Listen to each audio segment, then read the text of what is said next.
The Book of Matthew, Chapter 7.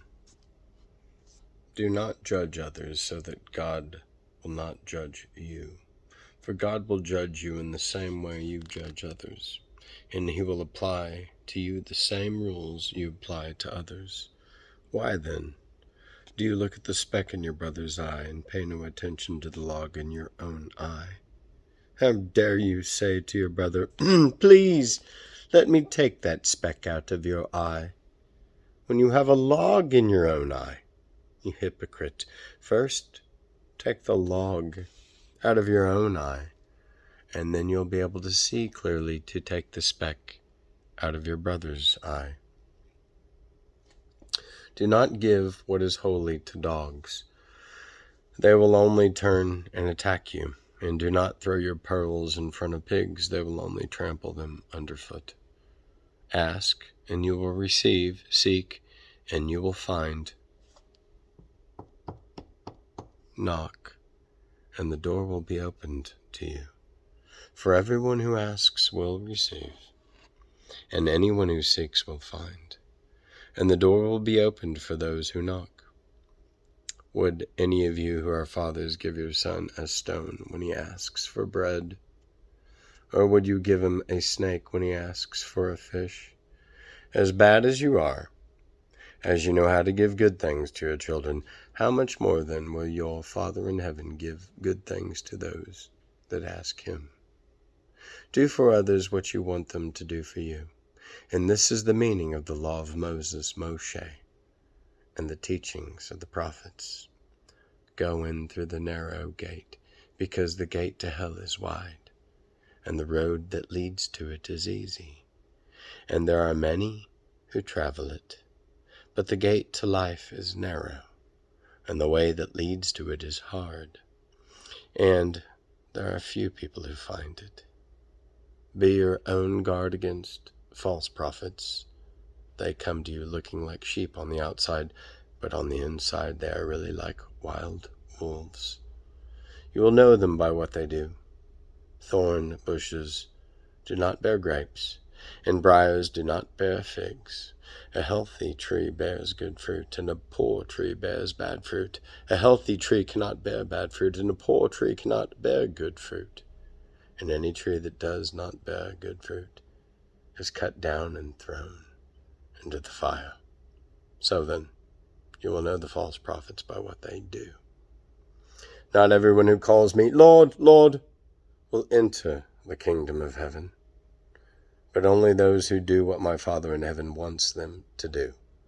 When the judgment day comes, many will say to me, "Lord, Lord, in your name we spoke God's message, but your name we drove out many demons and performed many miracles." And then I will say to them, "I never knew you. Get away from me, you wicked people." So then, anyone who hears these words of mine and obeys them like a wise man who builds his house on a rock, the rain poured down, the rivers flooded out, and the wild wind blew hard against that house. But it did not fall because it was built on a rock. But anyone who hears these words of mine and does not obey them is like a foolish man who built his house on the sand. The rain poured down, the rivers flooded, the wind blew hard against that house, and it fell.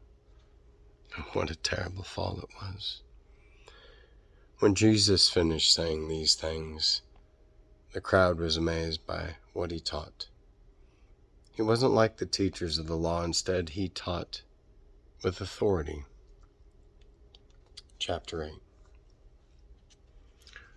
When Jesus came down from the hill, large crowds followed him. Then a man suffering from a dreaded skin disease came to him and knelt down before him, and he said, "Sir, if you do want to, you can make me clean." Jesus reached out and touched him. "I do want to," he answered. "Be clean." At once the man was healed of his disease. Then Jesus said to him, "Listen, don't tell anyone, but go straight to the priest and let him examine you. Then, in order to prove that everyone that you've been cured, offer the sacrifice that Moses ordered." When Jesus entered Capernaum, a Roman official met him and he was begging for help. "Sir, my servant is sick in bed at home,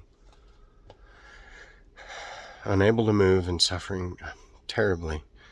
I will go and make him well," Jesus said.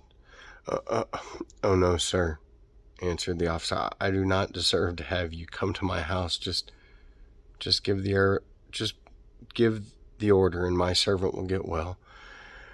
I too am a man under the authority of superior officers, and I've got soldiers under me. I ordered this one go, and he goes, and I ordered this one come, and he comes, and I order my slave do this, and he does that." When Jesus heard this, he was surprised, and he said to the people following him, I tell you, I've never found anyone in Israel with faith like this. I assure you that many will come from the east and west and sit down with Abraham, Isaac, and Jacob, the feast of kingdom of heaven, but those who should be in the kingdom will be thrown out into darkness, where they will cry and gnash their teeth. Then Jesus said to the officer, "Go home, and what you believe will be done for you." The officer's servant was healed that very moment. Jesus went to Peter's home, and there he saw Peter's mother-in-law sick in bed with a fever. He touched her hand. The fever left her. She got up and she began to wait on him. When evening came, the people brought to Jesus many who had demons in them. Jesus drove them, evil spirits, with a word, and healed all who were sick. He did this to make come true what the prophet Isaiah had said.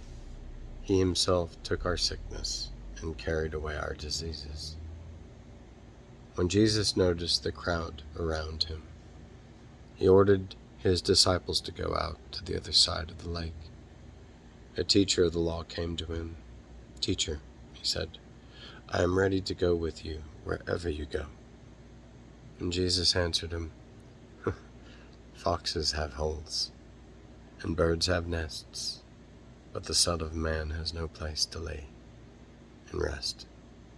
Another man who was a disciple said, "Sir, first let me go back and bury my father." "Follow me," Jesus answered, "and let the dead bury their own dead." Jesus got into a boat, and his disciples went with him. Suddenly a fierce storm hit the lake, and the boat was in danger of sinking. But Jesus was asleep. The disciples went to him and woke him. "Save us, Lord," they said. "We're about to die." "Why are you so frightened?" Jesus answered. "What little faith you have."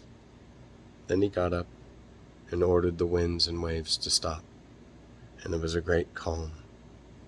Everyone was amazed. "What kind of man is this?" they said. "Even the winds and the waves obey him." When Jesus came to the territory of Gadara, on the other side of the lake, he was met by two men who came out of burial caves there. These men had demons in them, and they were so fierce that no one dared travel down the road. At once they screamed, "What do you want with us, you Son of God? Have you come to punish us with the right time?" Not far away there was a large herd of pigs feeding, and so the demons begged Jesus, "If you're going to drive us out, send us into the herd of pigs." "Go," Jesus told them, and they left and went out into the pigs. The whole herd rushed down to the side of the cliff, into the lake, and was drowned. The men who had been taking care of the pigs ran away and went to the town, where they told the whole story of what had happened to the men with the demons. So everyone from the town went out to meet Yeshua, Jesus, and when they saw him, they begged him to leave their territory. And that's the end of chapter 9. God bless. Be back with chapter 9 here pretty soon. And that was chapter 8. Talk to you soon.